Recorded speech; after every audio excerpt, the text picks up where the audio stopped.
Well, good afternoon, everybody. Thank you for taking time to join us today. I think this is our 21st weekly update, and we had said we'll continue going with this until the end of the month. I guess, you know, in this weekly update, we'll get an update on where we are in terms of arrival, but I just want to thank everybody for being here. For starters, we are inching towards the end of the Afghan Paraleague program, the arrivals from the military bases. I think that's supposed to end sometime this week. And but we are already beginning to see arrivals from different countries around the world, and we're going to share some information in this call about what is the status with the Afghan arrivals and the opportunities of arrivals from other parts of the world. So, and today we're also on our agenda. After this, we're going to have a weekly update. But we know that after arrivals and housing, and we've invested a lot of time and energy in, the transition from hotels into housing and collaborating to provide feeding and provisions and all of that. Really, that next step we're seeing, employment authorizations cards delaying and some coming in, and receiving a lot of questions with reference to employment eligibility and all of that. So we're going to revisit the subject of employment, and but really go into some practical details that we think everyone should know and our partners should know, and ask for support where needed. But this phase of of our arrivals beginning to access work or wanting to is a crucial phase in this resettlement effort. And so we thought that we should revisit it and spend some time about it. And obviously talk about some other developments and opportunities for collaboration. And as always, we'll be happy to take questions. We have kicked off the Afghan community program that was announced at the press conference on January 12th. So far, we actually started our first soccer Saturday program with about 45 kids coming from the hotels to play soccer, and a great number of volunteers from the community joining us in the effort. We will continue that for the next, I think, 12 weeks of having this indoor soccer game, and collaborating with seeing the potential of that program expanding. It's really important that we try to include this welfare activities, the social activities for the families, especially those that are staying at the hotels for a protracted period of time. This gives the children and the kids the opportunity to leave the hotel and look forward to doing something that is entertaining and exciting for them. There are a lot of opportunities in that program, and hopefully we can grow it. We have also seen, as a result of maybe unintended, well, intended consequences, let me put it that way. We're beginning to see a lot more opportunities in housing, and we're grateful to have the housing fund. But we hopefully going to find ways to grow that and expand that, and hopefully it would make it easier for the next group of people that are going to continue coming to St. Louis, for us to be able to address at least partially some of the housing challenges that we faced at the beginning. And also we have taken one step forward to hire a program manager, which I had mentioned, I think, 2 weeks ago, who is actually starting on her first day today. And at some point, Kelly would have the opportunity to introduce the Afghan Community Program Manager. With that, I'm going to turn this over to our Senior Vice President of Programs here at the International Institute, Blake Hamilton, for the weekly update. Thanks, Aray. Hello, everybody. To week 21 of these meetings. So as Aray mentioned, we'll start off here by jumping into a quick arrival update. We do have about 25 individuals set to arrive this week. Only a few more actually, I think this week. Most have already arrived. But this number, is successively lower the last several weeks, as I'm sure you all have noticed. As we've talked about, the intent of the Afghan Resettlement Program is to wind down here in the coming weeks. And so we did have a network call with USCRI last week where I got a lot of this nationwide data that I wanted to share with you all this week. So far through the resettlement program, 61,000 Afghan parolees and SIVs have been resettled in places like St. Louis. And historically, when we look at resettlement for refugees, we have consistently resettled 1% of the total number of arrivals when it comes to refugee resettlement. And it's I guess no surprise then that fundamentally we're still welcoming 1% of all these Afghan parolees. Our arrivals now are right around 600 totaling for our project period for Afghan arrivals. And so we're staying in line.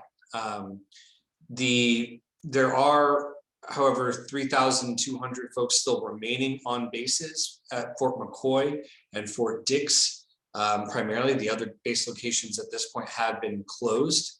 Fort McCoy was set to be shuttered as of yesterday, meaning all the folks staying at those sites were resettled.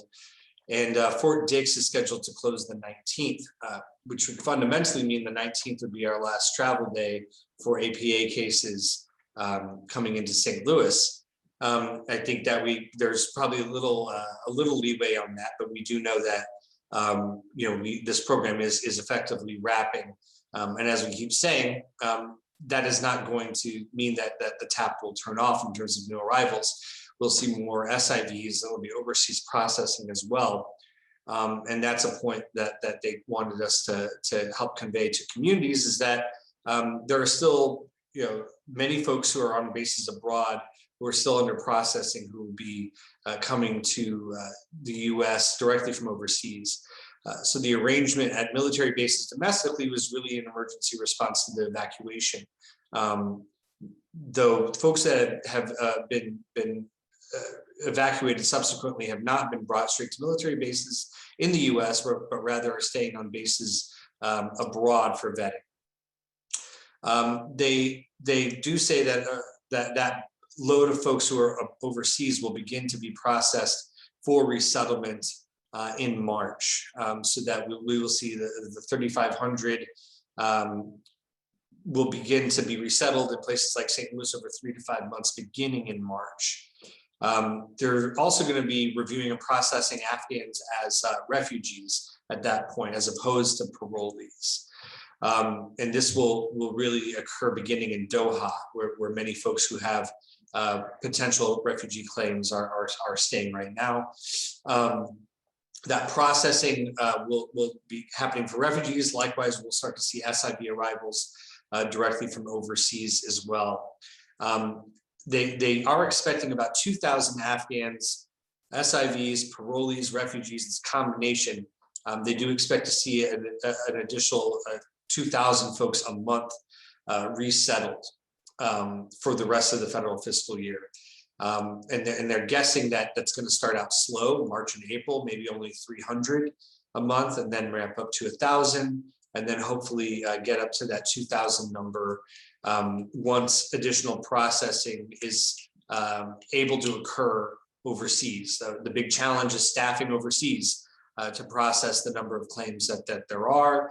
And so that they assume that once they have staffing in order, they'll be able to ramp up to that full capacity of about 2,000 folks a month. this is, this is somewhat in line, but a little bit different than what we've talked about. It seems that there is going to be a larger emphasis on processing refugee claims for Afghans, which might mean that our number for overall refugees resettled this year will be below that original estimated amount of 1,000. We do think that there will be processing that will ramp up, as we always see in refugee resettlement, an increase in arrivals later in the summer as we approach the end of the federal fiscal year.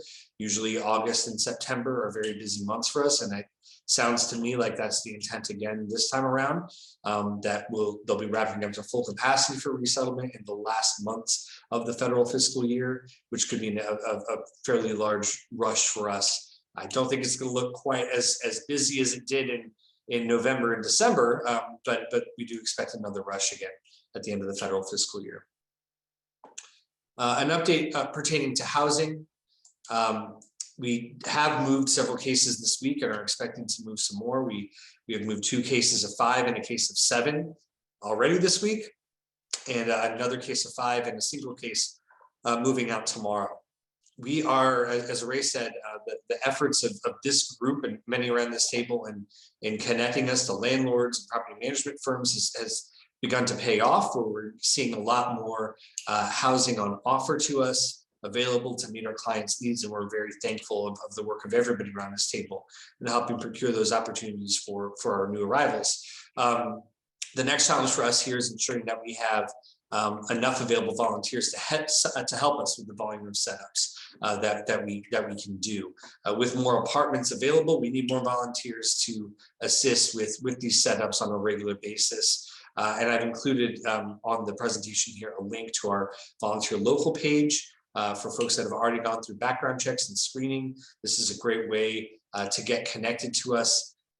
We have our housing team of Galib and Abdul are really working very quickly to source housing for folks. We've seen a couple of delays in getting people into hotels over the last week or 2 as a result of not having enough volunteers to help with setups through the week. So we encourage you to share these links widely to get more folks on board and available on a daily basis to help us with setups. As everything right now, a lot of this is as needed, just in time, right? So we might find out that we have an apartment available and it can be set up with less than 24 hours notice. So we're asking people to sign up to be functionally on call. Of course, if we don't have a setup for that day, we will reach out and let folks know that they are not needed. But more often than not, we are in need of volunteers. So please help us get the word out there. And I know my colleagues have shared the link to the sign up in the chat here as well. So that wraps it up for our weekly update here. I'll take some time to answer additional questions about any of this at the end, but without further ado, I want to turn it over to my colleague and our Director of Workforce Solutions, Chelsea Han, to talk a little bit more about employment services and eligibility for the folks that we're talking about. So take it away, Chelsea. Thanks, Blake, and good afternoon, everyone. Some of you may remember a few weeks ago, I was here speaking a little bit about Workforce Solution Services and a bit about eligibility, but I know that it's a very complicated process, and so I'm happy to dive in a little deeper today and hopefully answer some questions that may come up. If we can go ahead and get started. So just as a quick review about what our team is really focusing on here in the Workforce Solutions team is really employment preparation and supports, right? So we focus on getting people into our employment programs that we are funded to provide here.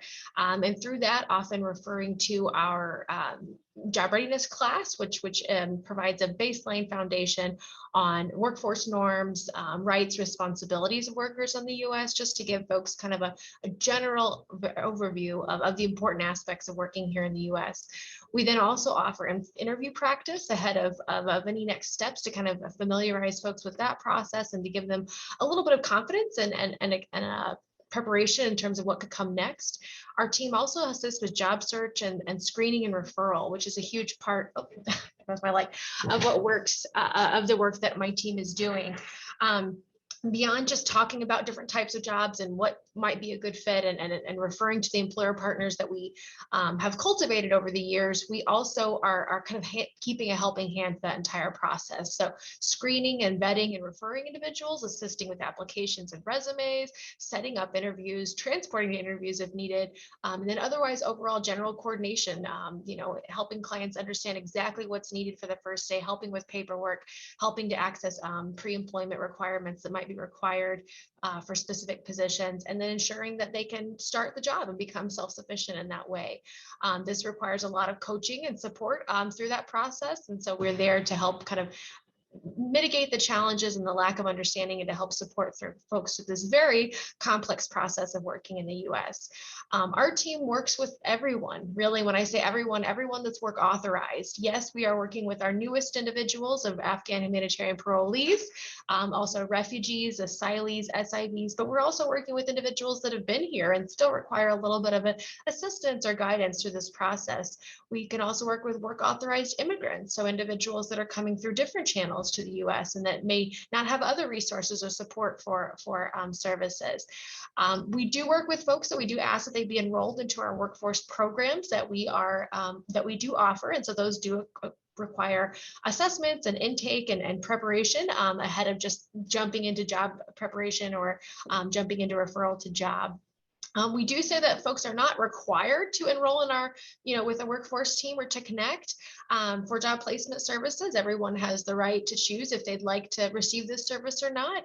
But if they do decide to connect, we want to stay connected, and we want to make sure that we're keeping tabs and keeping in touch with folks, as well as hearing if things change or if they decide to no longer look for jobs. Next slide, please. So there's a lot of things to think about, though, ahead of just wanting to work and being eager to work, right? The number one thing that we must consider, particularly for Afghan humanitarian parolees, is appropriate documentation. And actually, on the next slide, after we go through all of this, I've actually given an example of the employment authorization document, often called an EAD card. You may have heard it called different things, but the employment authorization document for Afghan humanitarian parolees is the only thing that they can utilize to show work authorization for a job. They're actually not work authorized until they receive that physical card.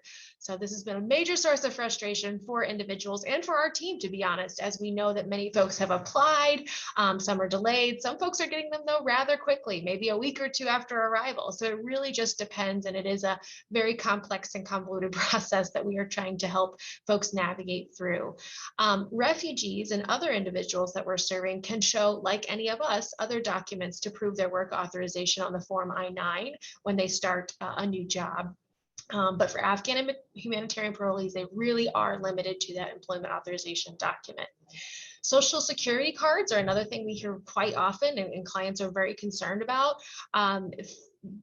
Afghan humanitarian parolees, refugees, and others can and should apply for Social Security cards, but for Afghan humanitarian parolees, they cannot use these to prove work authorization. In fact, most of their cards will actually say not valid for work authorization.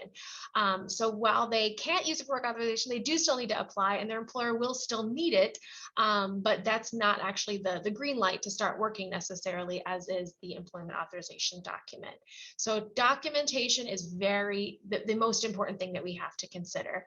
After that, once we've realized that somebody's authorized to work, or once you're working with somebody that's authorized to work, there's a lot of things that folks don't always consider or take into account ahead of looking for a job or jumping into a job. When you're new, obviously there's a lot of different stressors and things on your mind, and so it's not always a checkoff list that folks consider themselves. So we make sure when we're working with individuals to go through transportation. How can an individual get to and from a place that they may want to apply to or work at? Childcare, do they have childcare access? Can they apply for childcare subsidies? What does that look like for them and their family?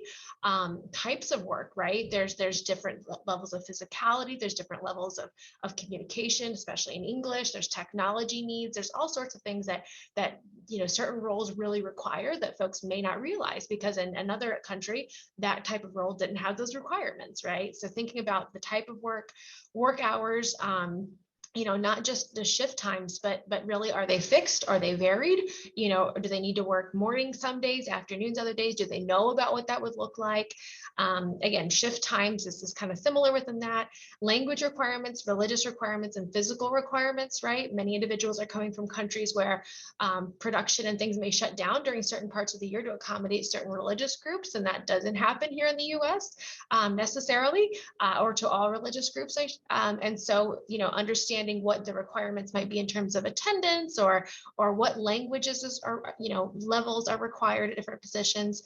Uniform requirements. Some people may think this is silly, but we've had individuals that didn't feel comfortable to wear, pants, for example, or other types of uniforms, and didn't realize that this type of job would require that, right? So our team, in order to meet these considerations, as well as the others listed here, client expectations, is really to facilitate a pre-screening. And so our team works to kind of look within our candidates pool, look within our employer pool, to find opportunities that might match the needs or the abilities, the talents of the individuals we're working with, and to kind of screen for all these considerations ahead of referring them out.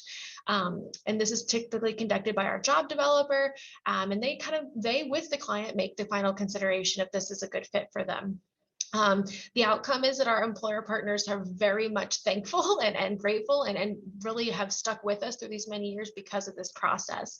It also ensures that clients are aware of what they're getting into, and can accept what's going to happen, or what might be what the job might look like ahead of entering the interview, right? So they get a better sense of what they're getting into, or what they might be getting into if they were to be offered the job. Next slide, please. So this, again, is an example of that employment authorization document. This is the official name, Form I-776 employment, EAD card, but really this is what it looks like. It's, if you've worked with individuals that are permanent residents, then you may know the green card looks similar to this document, to this card, but it's not green, right? It is typically this red and blue color, and it is just establishing employment authorization. It does have a typical expiration date for the Afghan and humanitarian parolees. I believe it's that 2-year date, right, that they were given. For refugees, they also have an expiration date, although refugees' work authorization does not expire. So there's a little bit of difference with the categories that folks are listed under their work authorization cards, but this is what it looks like, and this is really the only thing that will be accepted for Afghan humanitarian parolees on the Form I-9 when they start a job. Next slide. Oh, thank you. So just to give you a little better sense of what things are looking like from our view, or from the Workforce Solutions team, right? Many of you may or may not realize the minimum wage in Missouri jumped to $11.15 per hour, which is wonderful. It was $10.30 last year, and I believe $9.80 the year before that. So we've seen a substantial jump as we continue to move towards, I believe, $12 an hour by 2023. And while this is much higher than it was even a year or two ago, obviously it's not necessarily a livable wage, especially for folks with a family. So we are typically seeking employer partners and roles that offer a wage greater than the minimum wage, but also jobs that are easily accessible within the time frame that individuals would need to begin working.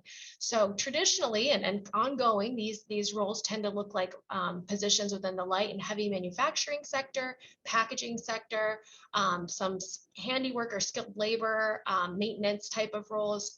We do see skilled labor in terms of sewing and other tech specialities. Hospitality and retail are also some that we've seen more in the past, but also recently. Food production, customer service, and then some technical roles where folks may have specific experiences. But again, these are jobs that you could traditionally enter into, apply for it, and begin working within a much more reasonable time frame than potentially a lot of more professional or administrative type roles that often take a very long period to actually begin working. So what it looks like to date from October, which is again, around the time that many of these folks started arriving, we have seen an average wage of $17.37 per hour, which I am beyond proud of the team for. Our really varies between $12 and $20 per hour. Not every individual is the same, right? And so not everybody's going to get the same job, making the same amount of money, and have the same, same needs or same interests, right? So we really have a variance, but no less than 12 so far to this point, and all the way, like I said, upwards of $20 or more. Depending on, oh, can we go back? Sorry, real quickly. Just again, the last thing just wanted to note was, again, it depends on each individual. While we do try to batch referrals so that we have, different partners that we may refer, multiple individuals to, not everyone is sent to the same company because not everybody's the same person, right? It depends on their availability, their skill, their English. They could have the same English level and live in the same place as their neighbor, but they may have additional responsibilities or needs or challenges that would prevent them from working the same shift or doing the exact same type of work. So although folks often want to work with their friends and we try to, make those matches when possible, it really depends on each individual. And our employer partners trust us to send folks that meet what they have decided as the requirements for those roles. So that's just a little bit more on those opportunities. Next slide, please. So what we need now, though, and what we're seeing now is my team is working very hard to meet the needs of we'll say hundreds of individuals that are coming now with work authorization, or as they're getting work authorization or interested to learn more. We have, and we're seeking to enroll folks into our programs. Sometimes folks are finding jobs before they even get connected to our programs, or are finding jobs through family members or the community. I mean, you walk down the street and there's 50 job postings listed anywhere, right? So folks are getting jobs, and that's good in some ways, and we'll talk about what that means. But what we really need from everybody is to kind of track this information. If we do the job placement, if we're making the referrals, then my team collects the information that's listed here, and we track that in our database. We also do follow-ups. We also can maintain, an overview of the companies that we're working with and the positions they're placing folks into. But for folks that get jobs on their own, or before accessing our services, we really need assistance to gather this information from all community partners. So if individuals are working, this is the information that we've typically needed. The employer name, of course, who they're working for. If it is possible, getting the location or the site, because obviously it's like Walmart is not one place, right? That's Bentonville, Arkansas, but there's many locations. So knowing where the individual is working as well, their position and their title, right? What is their title called? Their first paid day of work, right? Sometimes people think when they're offered the job, that's when somebody would start working. But we've always counted as when somebody actually began or started earning as their first day of work, because sometimes things don't work out. People don't actually start the job after receiving an offer. The hourly wage or salary, if it is a salaried role, but traditionally has been an hourly wage. We also try to track shift. Is it a first shift, morning shift, afternoon shift, evening shift, and the number of hours per week, right? If it's 30 hours per week, it may not be a full-time position. And while $20 an hour is great, but for only 30 hours a week, you might actually make more at $16 an hour for 40 hours a week, right? So just talking and knowing kind of more completely what how much time they're going to be spending and when they're going to be spending it. And then of course, not if there are benefits offered. That's something our grantors and our funders also want to know, but we also kind of want to know, are people getting into positions where there are health insurance and vision, dental, other types of insurance or benefits offered to them upon hire, right? Now, many of our newest folks won't access health insurance benefits right away because they will have received Medicaid or the alternative for refugees when they first arrive for up to 8 months. And so there's no need for them to pay or have their employer pay for health insurance. But after that 8-month mark, it's up to them to figure that out. And so, if they're in an employer and they lose their coverage 8 months, that qualifies them to then be able to take their employer's insurance at that time. So we like to track is, maybe they're not taking it right now, maybe they're just thinking about it, but does the employer offer that?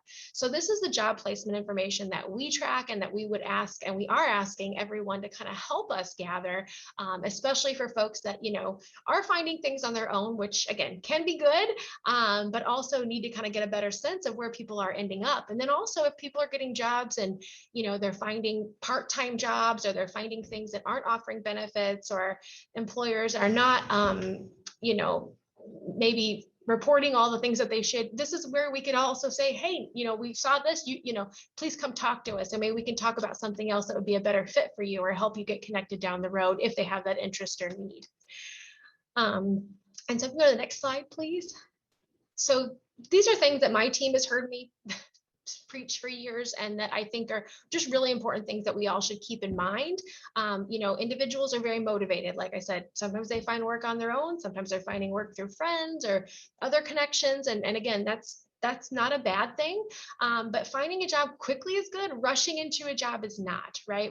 That's one of the things we want to make sure folks know what they're getting into, know that they can sustain that and to continue in that role, right? Yeah, they can get there the first day, but if it changed next week, can they keep that job? Even if this job is not their dream job, we always say the first job is not the last job. My first job was not my last job. It will not be for any of you either, right? And so we need to make sure that folks understand that sometimes just getting employment and starting to provide for their families and getting some semblance of what it means to work in the US, right, is the most important thing.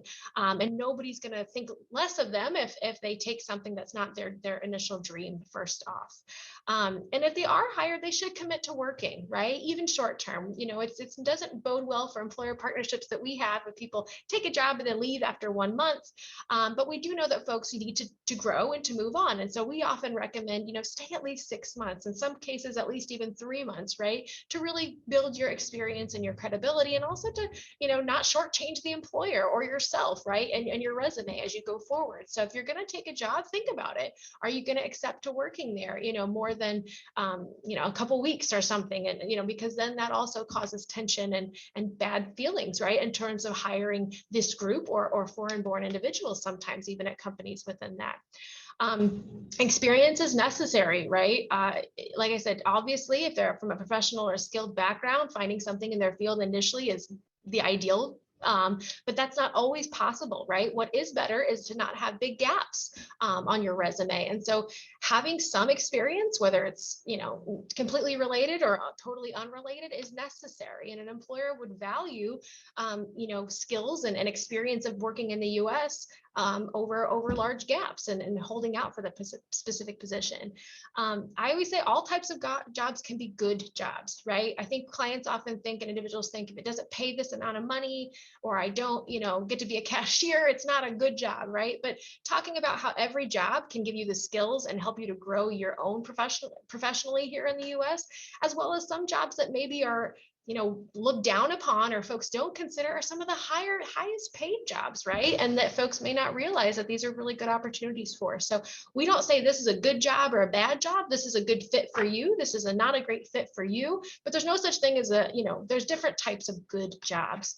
And then what we've seen a lot too, especially with foreign trained professionals, is just this challenge that we've seen for decades, or 10, 20 years now, is that individuals really want to work in a professional field or get back to their skilled field, and that is something we all want as well too. But their resumes, their networking skills, their soft skills development may need a lot of work before they're really going to be accepted into those roles. Also, having a better understanding of what it means to be in that professional field here in the US, right, looks very different than in many other countries. And so having just some experience and being able to learn more, especially about regulated professions, is so very vital ahead of folks, maybe even jumping into an interview or into a role. It doesn't mean that everybody has to wait necessarily, but foreign trained professionals should be under the understanding that this is normal and this is okay and this is not forever, that you're not in your professional field, and we all want you to be returning to that professional field. And we have services, career pathway services that will soon be offered again that are there to really help guide folks along their individual journeys. But finding employment is of the most important. So I know this is a little bit broad, but these are just things that are really, we don't always consider, and individuals don't always consider as they're looking for jobs, as they're trying to navigate this market. And we would really benefit from everybody kind of helping to remind folks of these refrains, as well as to gathering the job placement information so that we can better track where folks are ending up, how much they're, what industries they're accessing and engaging with, because if they're not even coming to us ahead of that, we have no way of knowing, right? And so we are just relying on the community itself to kind of help guide us through that. So I believe that was all for my slides. And I don't know, I thought I saw some things popping up. I can answer some questions now, or Blake, would you prefer to wait to the end? We can go through questions. I just wanted to add one thing. Thank you very much, Chelsea, for presenting all of this. And I think it gives everyone a good view of the work of your team and really the incredible, $17 an hour is really an incredible measure. And that's due to the fact that we have professionals who do this work, right? We have a trained team that is really focused on managing the relationship between our clients and the employers to maximize benefit for our clients. And to Chelsea's point about reporting and reporting, we know people are going to gain jobs outside of our workforce solution services, and that is just a natural reality. But what we could use everyone's help with is recording that information that Chelsea provided, that information about job placement. And this isn't for the benefit of the International Institute. We want to tell the whole story of the success of folks coming into our region, St. Louis. And part of the way that we do this is through our federal reporting on the income of our clients, the pace at which they're finding jobs, the types of jobs that they're getting. This is all fundamental to the resettlement process and something that our federal partners demand. And so if we are only providing data that we collect through our services, when we know people are getting assistance helping finding jobs, we're not telling the whole story of the success of folks coming into St. Louis. So we really do need your help. If you are working with somebody who you help find a job, if you can help us by reporting that information to us, that we can get that recorded and aggregated into our reporting, then we're really showing what the full breadth of the community is doing to help people get on their feet through employment. And so with that, yeah, Chelsea, there are some things that popped up here, including a couple of questions. Jessica mentions that she said 1737 per hour is fantastic. Blown away by that figure. That's an incredible start for Americans, and it truly is. And all props to Chelsea and her team for that. Betsy asked, so what are we seeing regarding English skills for new arrivals? If there's a generalization around that. It's a very mixed bag, as it always has been and will be. For folks that maybe were foreign trained professionals, obviously maybe having slightly higher obvious levels of English than maybe the average person, but not necessarily uniform or unique. And we've also seen folks that maybe have very high spoken English. Maybe Anita can attest to this too with the testing. But then maybe have very limited writing or comprehension, reading comprehension English abilities. So it is a very mixed bag. We also have folks that have absolutely never accessed English classes or supports ahead of arriving to us. So that's what that 12 to 20 really just ranges there as well too. Is it really depends on not just the skills and abilities and availability, but also the English too, right? Some roles really require higher English and vice versa. So I don't have any kind of metrics, unfortunately, Betsy. I do love metrics and I don't have that necessarily right now, but I know that it isn't as we thought it may be higher, but we are definitely still seeing a very large variance in English abilities. Yeah, and then it looks like Jeffrey, cultural shock, orientation. Yes, that's part of our job readiness class. Even if folks are authorized to work right away and say, hey, I found a job, we say still come to job class, right? We want you to get this information. We want to orient you to what you are responsible for, what you should hold your employer responsible to, right? And just having this information, even if that's the only touch point we get before they fly off on their own, we really have tried to value. Last week we had almost 30 people come for job class and had nearly 60 on the list. I mean, we have large numbers that my team is connecting with and serving and trying to share this information with to kind of help with that process. But we know that, a couple sessions of job class is not going to fulfill anything, but it's a way to start that conversation. And then also with the support of volunteers and other team members, to kind of help folks feel more comfortable with workforce norms is something we definitely try to do. Homa, you mentioned minimum wage doesn't apply to the home healthcare industry. For most, I believe it's for companies that would gross less than 500,000 a year. They are exempt from requiring minimum wage.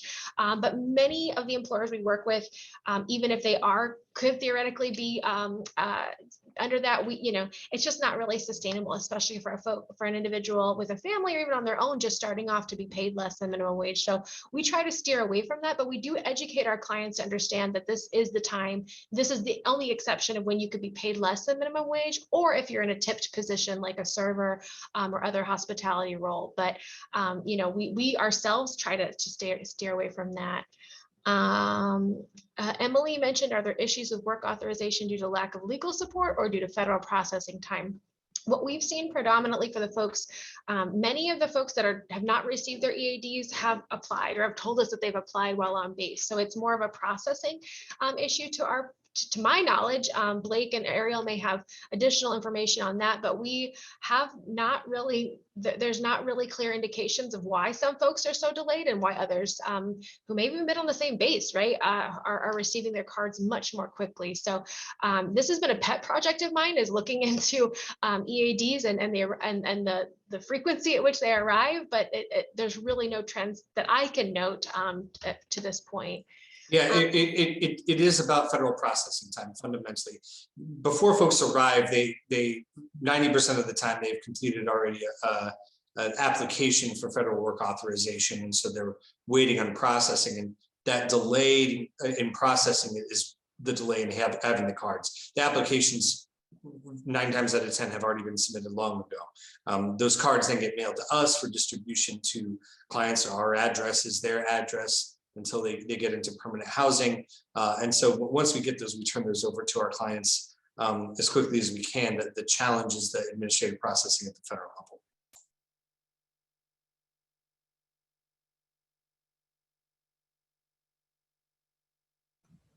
Great, thank you very much, Blake and Chelsea. Chelsea, thank you for that very, very detailed presentation. We cannot overemphasize the need for us to, as a community, to really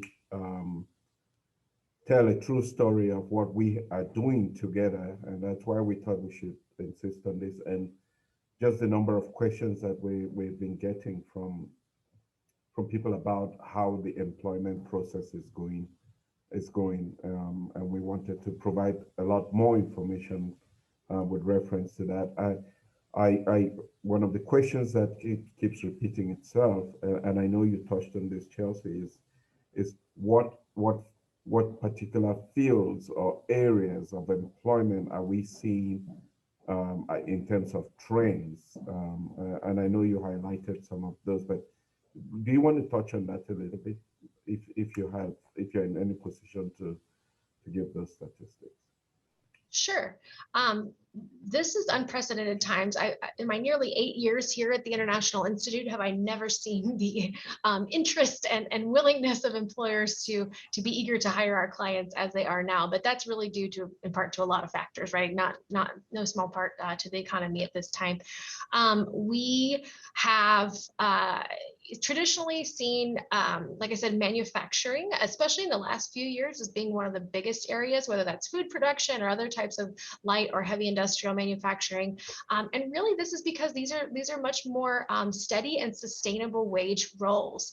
It's not to say we don't have hospitality offerings. We don't have a lot of other offerings, but they don't pay as well, to be honest. And we're not going to direct clients to opportunities that are not going to support them as well. So there are a lot of other industries out there. Healthcare as one, but healthcare is a highly regulated field, right? And without certification, folks are really more limited to roles that don't pay quite as well. And so we do try to, of course, through our career pathways work, have tried to connect folks to certification courses and training so they can enter that very lucrative field. But for jobs that you can start with little or no background, manufacturing's been a really strong one. And it's not one where folks are often changing shifts or having fluctuating schedules. It's pretty much set, and people can plan their lives around that. But that's not to say that we don't have offerings of other jobs. We've talked to some individuals that were looking for like an office job, and we said, sure, we can talk shock. Maybe there's a position we partner with that maybe is kind of an office administrator role, but it pays $13.50, right? And that's kind of what an entry level wage in an office may be. And they're kind of shocked by that when they realize they can make $16 or $17 an hour in a factory.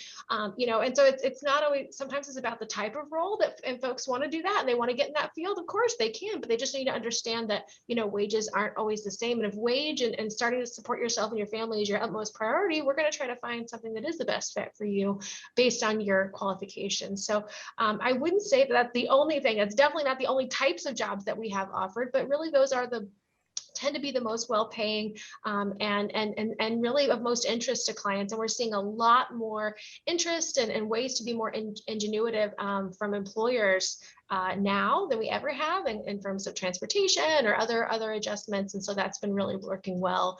So I guess all industries are open, but we just are trying to find folks things they can get into quickly that can sustain themselves as best as possible and that really are, the highest wages. We don't want to put somebody in a $12 an hour job if we have something that's 15, right? That's really what we're trying to connect to. So I hope that answers your question, Ari. Yes, it does. Thank you very much. I would now turn to, we have to our command center, and I would call on Kelly to talk about other opportunities and shout outs that we have for this week. Okay, good afternoon, everybody. Oops, sorry. We are still learning the beautiful technology in the command center. So I am excited to share with you our events and our opportunities coming up. March 8th, we're excited to have a Women's Day event, and this is going to be amazing because we're going to celebrate women all throughout the world. Some of you know that Bill Perry has created an art show of 26, or it's either 22 or 26 women that are immigrant women from St. Louis. And he has painted life-size portraits of them, and they've been hanging in our Hall of Nations for the last year-ish. No, since September. So this is our chance to invite those women to participate in the event. And Bill is giving each of the women their painting so they can take it home. So if you haven't had a chance to see the paintings, you only have till March 8th to see them. Leslie Gill from Rung is going to be there, and we have a special announcement regarding a women's educational program that we're starting soon enough. So March 8th, please plan on attending. If you can't make it in person, we will have the 6 p.m. presentation online. Community partner shout outs. This is my favorite part of the updates. House of Goods provided lunch to hotels, the people in the hotels. Little Angels Foundation also has provided meals, dinner, and dinner, I believe. Last Saturday was our first soccer Saturdays. Yay! This was really fun. The team put it together very quickly, and it was an amazing success. So that is a growing program. We're going to make it better every time. We had about 45 children on 2 soccer fields, and lots of talking and community engagement was happening. And I was really tired after that day. But it was amazing tired. I think I fell asleep in less than 30 seconds that night. So that was an amazing day. Thank you to all of our volunteers, to all of our community support, to anybody who had any part, whether it was big or small. That event went off extremely well. And then this Saturday, maybe I'll have another tiring Saturday, but this Saturday, we are going to be distributing the wonderful donations that community members have given the International Institute. So we are preparing this week 200 boxes of donations. So all of this has been donated by community members like yourselves. And we are going to put a call out to any arrival who's been here for the past year. So we're hoping that 200 families will come to collect these items. That that 12 to 2 time is really just the time that families can come to the Institute. But I and some of my team members will be here starting at 8:30 in the morning. So if you're interested in helping that day, email the command center. Carlos is like, please don't email me. But email Carlos or I, and we can get you ready for that day. At this moment, we don't need any physical donations for that day. We have so many that we would like to get in the hands of our new neighbors. So that day, we really just need support, and we can all hope for sunshine. Okay, let's hope if it does snow tomorrow, there's no more snow by Saturday. Okay, then next slide, or Carlos, sorry. Do you want to talk about the command center? Okay. And then we're going to have Carlos, the leader of their command center, talk about the command center, and then I'll introduce our new team member. All right, thank you, Kelly. Good afternoon, everyone. So just to highlight some opportunities for people that want to get involved and really, get involved on the grassroots level here with our work. We do, as Blake mentioned earlier, with apartment setups, we do have 2 shifts for apartment setups every day that we have available through our volunteer application that we posted in the chat. So that's from 9:30 to 12:30 and 1 p.m. to 4 p.m. So we'd love to have everyone's participation in helping us set up the apartments. It's also a great experience to learn the process of resettlement here from the apartment setup standpoint. So be sure to check our page on a regular basis. We have a great number of slots available. Also for grocery shoppers, we're looking to fill roles in grocery shopping on a regular basis, as well as for general client support and transportation. As Kelly mentioned, for this Saturday with the Soccer Saturday, we do have a volunteer opportunity for transportation to help take individuals from the hotels to the soccer event.